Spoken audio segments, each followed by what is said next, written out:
You've done a lot to clean up DC and fight crimes here. And as a lot of Americans and people from all around the world are coming to the nation's capital ahead of the major 250th birthday events here, how important is it for you to really keep delivering on these results, but also what does it mean for America's identity on the national and international stage? So I'm very proud of DC because when we came here a little more than a year ago, it was a very dangerous place. And now it's a very safe place. It's been incredible what's happened as you see the crime numbers. We had restaurants closing up and nobody wanted to go to a restaurant. They were afraid to walk to work. It was a very dangerous place, very unsafe. And now it's a very safe place. We brought in the National Guard. We worked with Cash and the FBI, and Janine is doing fantastically, and Todd, and everybody. And it's now a very safe city, and people are pouring in, and you see the grass is all beautiful. We put a lot of new grass in because, you know, like people, grass has a life too. And this grass, it was up a long time. But the waterfalls we talked about and the fountains, most of them are in the final stages or fixed. People are writing me letters. People are talking about it. We have some of the most beautiful fountains in the world, and there wasn't one, not one, that worked. We had 29. Out of the 29, not one was worked, in addition to the reflecting pool, which is even, you know, that was the big one of them all, but that was a disaster. So with all of that, and this place is looking beautiful. I rode through it yesterday, where the fences are down. The homeless aren't staying here any longer. We're helping them out, but we're not, you know, we just can't have them in the nation's capital. And when foreign dignitaries come in, they're saying, the first thing they say to me, this place has really changed. They saw that it was going down. Our whole country was going down, just like DC was going down. And as you know, the restaurants were closing up. There weren't very many restaurants, and now they're opening up. You can't get a space, and everyone's going out to dinner, and they're safe. And we have the national security, and we have the National Guard, and we're going to keep them. You know, I want to, by the way, just in case I mentioned, keep them. And don't lower the number either. Somebody said, oh, are there less? I said, I hope not, but don't lower the number if you don't mind, okay? We're going to surge this summer, too. Yeah. They look great. You know what? They give people, we took out 5,000 criminals, hardcore criminals. By the way, 90% of the crime is calculated. They count 2% of the people do 90% of the crime. That's a great number. Because when you get rid of 2%, 2% you can get rid of, 90% you can't get rid of, 2%. So 2% create 90% of the crime, 91% actually, to be exact. And we moved 5,000 people, Todd, out of here. These are career criminals. Many of them came over from the last administration through the open border, the ridiculous open border, no vetting, nobody knew who they were. They came out of prisons, they're drug dealers, there were people from mental institutions. And Washington, D.C. is now a safe and beautiful place. And it's only going to get more beautiful. Yeah, please. President Trump, thank you so much for having us in here today. What are your thoughts? Why do you think that Joe Biden is trying to sue the Department of Justice, former President Joe Biden, to have his tapes that he did interviews on blocked from the American people hearing them? Do you think that he's trying to hide something? And maybe Acting Attorney General Todd Blanche could comment on if they will countersue and release those tapes to the American public. Are you talking about it with respect to his book? With respect to his memoirs. memoirs. I'd like to see it. I don't know. Maybe there's some constitutional reason. I don't know. I would like to see what he has to say, because we can never allow what happened to this country to happen. The man was grossly incompetent, and the Democrats, I call them the Democrats because the policy is so bad, but they came very close to destroying our country. We can never let it happen again, and I hope that you're able to produce that. I think it would be a very interesting reading for people. On the Strait of Hormuz, Mr. President, Iran wants control of the Strait of Hormuz. Would you accept a short-term deal that allows Iran and Oman to control the strait? And would they have to open it immediately, or would you be open to that happening over a period of time? No, the strait's going to be open to everybody. And who would control it? International waters. Nobody's going to control it. We're going to watch over it. We'll watch over it, but nobody's going to control it. That's part of the negotiation that we have. They would like to control it. Nobody's going to control it. It's international waters, and Oman will behave just like everybody else, so we'll have to blow them up. They understand that. They'll be fine. Mr. President, thank you. How much economic pressure do you feel to get the Strait of Hormuz open? Well, you have to say, the United States has so much oil that we are an exporter of oil. So we have plenty of oil. We're very lucky. We're blessed with the greatest piece of land in the world from that standpoint, and we have more than anybody else. And now when you add Venezuela to it, we have, I think, 64% of the world's oil. And we're getting along very well with Venezuela, by the way. It's being run really beautifully. The big companies are moving in. It's going to be amazing because it's also, like us, they're very blessed in that sense. But we have natural energy that no other country has. We have more than anybody else. So it's really a world problem because most of the world doesn't have that. And we're making it available. During the closing, I don't know if you've seen some of the satellite pictures, boats, hundreds of boats lined up. It looks like, I used to say, the Long Island Expressway with cars. They're lined up and they're coming to Texas, Louisiana, they're coming to Alaska to fill up their boat, their big boat. Some of them are really big, 2 billion gallons, even bigger than that now they make them. They make them up to 4, Chris, I hear. Now they make them up to 4. The 4 are now the big ones. Used to be the 1s. Now it's 4 million barrels of, think of that, 4 million barrels of oil in one boat. But they're lined up and they're right now heading to Texas, and they've already filled up and they've gone back. In addition to that, you have a lot of boats, you have about 1,500 boats in the strait wanting to get out, and at the right time we'll release them. But the American people, sir, are seeing higher gas prices. Yeah, Now, it's come down a little bit, but it's still $4.45. Oh, it'll come down a lot. It'll come down to where it was before. We had it, when I was in Iowa, we had, driving by and we saw gas stations, $1.90 a gallon, $1.85, $1.87 were the 3 that we saw. We had it down in some places below. Now, we can't help but California where they charge so much tax that, you lower it and they charge tax. They've got to straighten the act out in California. But we had gasoline down to a very low number. I think we'll be hitting that number shortly after that whole excursion ends. Does that give you more urgency? But regardless of anything, as Marco said better than anybody can say it, you can't let them have a nuclear weapon. They would use it instantly. They wouldn't think about it. They would use it instantly. I've gotten to know them. They would use it instantly. Does that give you more urgency, Mr. President? You've said that you're in no rush to make a deal, but with gas prices that are still high across the country, people are paying more for travel. Does that give you more urgency to make a deal? Why doesn't it? Well, I'll tell you, the primary urgency, I said this, it wasn't covered properly, but the primary urgency is that we can't let Iran have a nuclear weapon. But at the same time, we have a tremendous amount of oil, gas, coal. We have tremendous amounts of energy. We're blessed with something very special. Those prices are going to come down. They're going to come down fast. I think that you'll see, actually, Todd, I think you're going to see lower prices that we had even before we did this. Now, I knew there'd be an increase. I said, we have a choice. We don't have to do anything. And in 2 years or 1 year or 2 months, because Iran would have had, if we didn't hit them with the B-2 bombers, Iran would have had a nuclear weapon within 2 weeks from that date because they were ready to go. And if they had a nuclear weapon, it would have been used already. It also would have been used had I not terminated the Obama deal, the Iran nuclear deal, as we call it. That was in my first term. Had I not terminated that, they would have had a nuclear weapon a long time ago. I would say it was a guarantee that it would have been used. And it would have blown up Israel. It would have blown up the entire Middle East. And that's never going to happen. Yeah, please. Mr. President, on the shooting on last Iran, weekend. would you be comfortable with Russia or China taking their stockpile of highly enriched uranium, and have they offered to do that? No, I wouldn't be comfortable. Mr. President, That would not make me comfortable. is the U.S. considering easing sanctions on Iran to allow Iran to sell its crude to market? No, we're not talking about any easing of sanctions or giving money. No sanctions, no money, no nothing.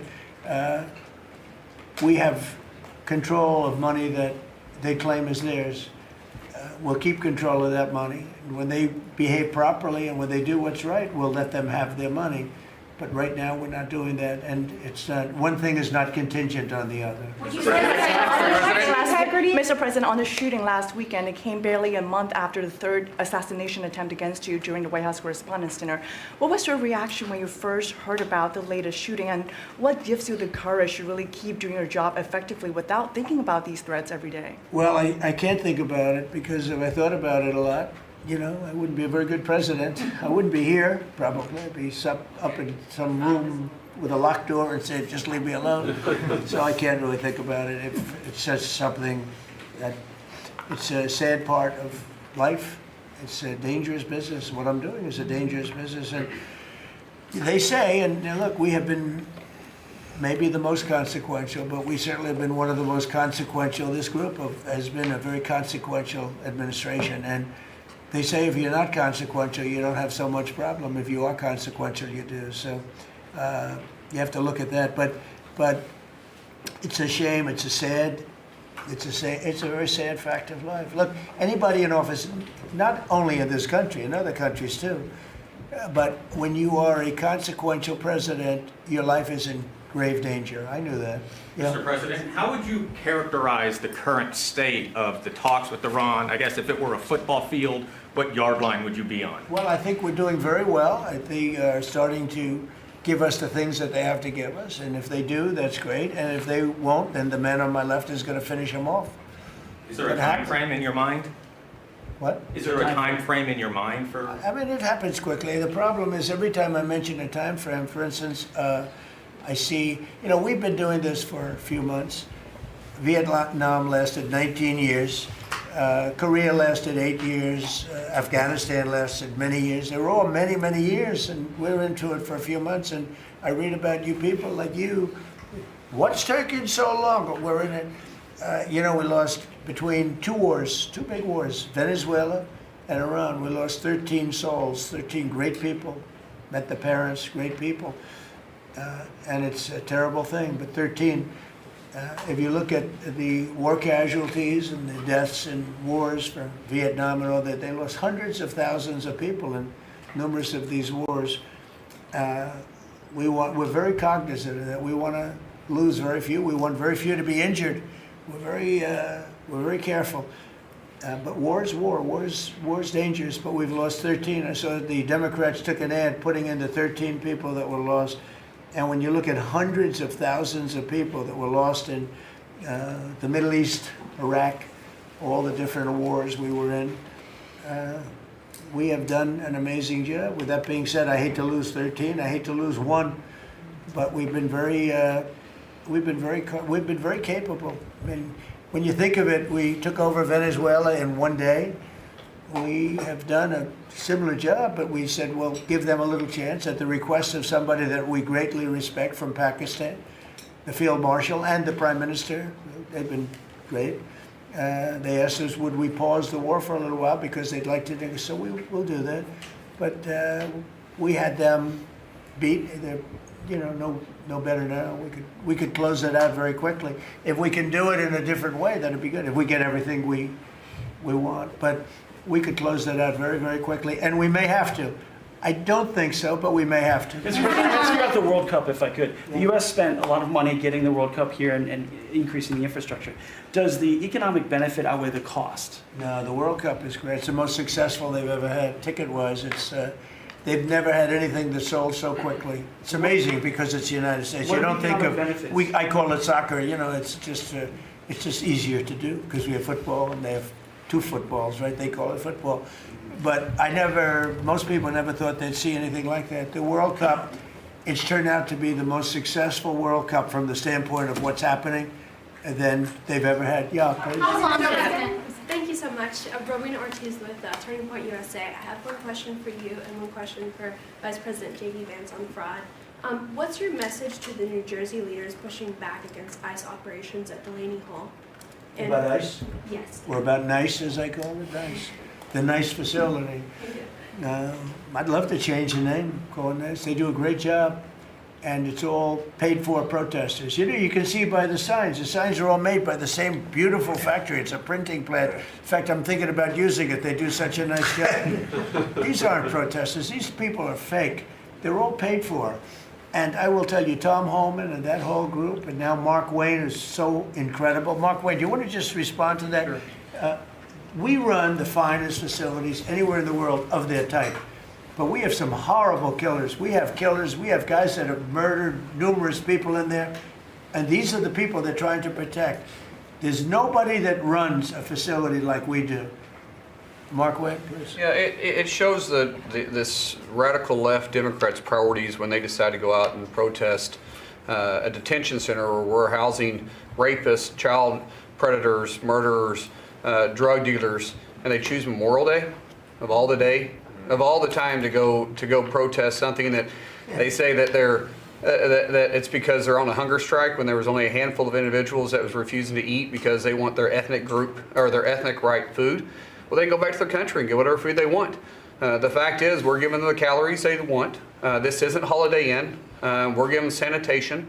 But for the Democrats and the governor, like Governor Sherrill and Senator Kim and Senator Booker, to go out and do something like this of all the days is very frustrating. And we see Antifa signs are literally out there.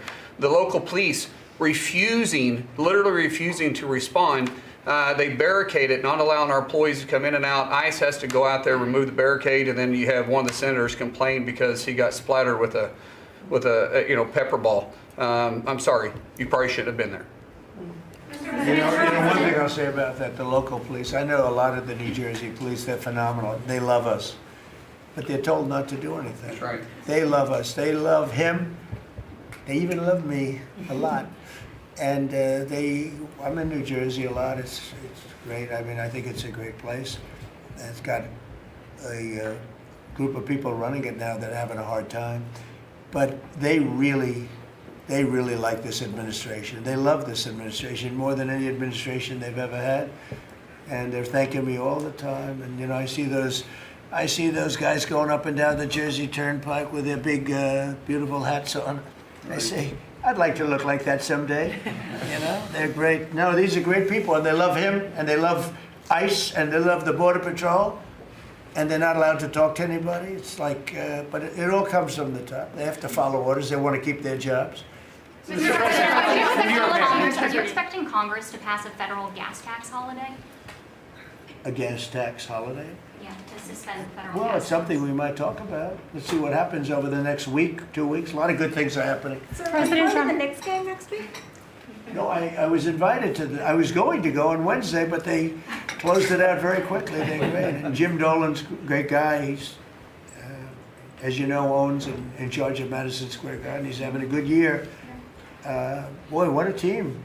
They win all their games. They have some great players. I think I'll be going to one of the games. Yeah, I was invited by numerous people and Jim, and I think I'll be going. It's great to see it. President Trump, on election fraud, President Trump. The Knicks have really suffered for years. And What's your prediction? they're doing right now. President Trump, He's still in touch with Mayor. Would you accept an agreement with Iran that just calls for further talks on the uranium, or No. is the only option in Well, your the mind basics. one No, I for? would for some of it, because it's a memorandum of understanding for speed. And one of the things that will happen is the strait will open immediately. But it's got to be perfect. I'm not going to do this. I didn't do this to get a crummy agreement. The worst agreement ever signed was by Barack Hussein Obama. What a horrible agreement that was. It was a setback for this country, for the whole world. The Middle East would have blown itself up. No, I would like to have the countries we were talking about, with Saudi Arabia, UAE, Qatar, and the others, we would like to have them immediately join and Steve Witkoff is working on that with Jared and some others, but would like to have them join the Abraham Accords. It'll be historic if they do it. And I think they owe that to us, to be honest. I think, because that really would be a tremendous sign. And I think those countries owe it to us. Mr. President, Steve, are you going to get them to sign? We're definitely pushing it, Mr. President. I'm not sure we should make the deal if they don't sign. You want to know the truth? If they don't sign to join the Abraham Accords, I don't know that we have countries in there already. UAE, great countries, bold countries, and it's turned out to be so good, so effective, and so we're requesting strongly that they join. It'll be great. It'll be great for Saudi Arabia. It'll be great for Qatar and Kuwait, the whole group. so the Iran deal might be contingent on more countries joining the I don't know. accords. I don't want to say that. I'm not going to give you, what's contingent, what's not. I can say that we can make a good deal right now, but maybe not a great deal. And if it's not a great deal, we're not making it. So, because we can make a great deal with this guy right here. And, but it's, it's a lot nastier. Probably wouldn't go as quickly. We wouldn't be talking about as quickly, but it would be foolproof. But I think we're doing very well, Steve. I think we're doing pretty well in terms of the negotiation, but we'll see. If it's not going to be a real deal, because Obama had that horrible JCPOA, whatever it was the worst deal. It was a path for Iran to have a nuclear weapon very quickly. Years ago, they would have had a nuclear weapon. We might not be here talking about it right now. They would have had a nuclear weapon. And frankly, Obama picked the wrong country. He should have picked another country. I won't tell you what it was. But he picked the wrong country when he picked Iran. But we have things understood now with Iran. It's been nasty. They've lost their leaders. They've lost. And it really is regime change. We didn't set out for regime change. But by the fact that we're dealing with a totally different group of people than we were at the beginning. And frankly, I find them to be much more reasonable. I actually find them to be smarter, but I find them to be much more reasonable. This is regime change. One regime is gone, another regime is gone, we're dealing with the third. Pieces of it, because some of them are gone too.